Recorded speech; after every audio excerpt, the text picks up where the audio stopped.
سلطانی جاوید، ہمیشہ ہمیشہ کی سلطنت۔ غواص تو فطرت نے بنایا مجھے بھی، لیکن مجھے اماق سیاست سے ہے پرہیز۔ یعنی غواص کہتے ہیں غوطہ خور، یعنی اللہ میاں نے اقبال کو جو ہے وہ غوطہ خور بنایا ہے، چھلانگ لگانے والا بنایا ہے، ڈوبنے والا بنایا ہے، لیکن وہ سیاست سے دور ہی رہتے ہیں۔ فطرت کو گوارا نہیں سلطانی جاوید، ہر چند کے یہ شعبدے بازی ہے دل آویز۔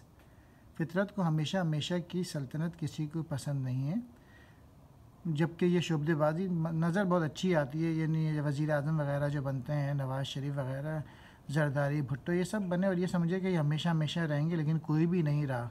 یہ سب شعبدے بازی ہے ان کی نظر میں۔ فرہاد کی خارا شکنی زندہ ہے اب تک، باقی نہیں دنیا میں ملوکیت پرویز۔ فرہاد کی جو باتیں ہیں نا وہ ابھی تک زندہ ہیں، کیونکہ وہ محنت کی تھی اس نے نہر کھودنے میں، اور باقی نہیں دنیا میں ملوکیت پرویز۔ اور پرویز جو بادشاہ تھا اس کی بادشاہت موجود نہیں ہے، لیکن فرہاد کا نام ابھی تک موجود ہے۔ کہنے کا مقصد یہ کہ زندگی میں اسٹرگل کرتے رہیں گے تو آپ کا نام رہے گا، کوششیں کرتے رہیں گے۔ شکریہ۔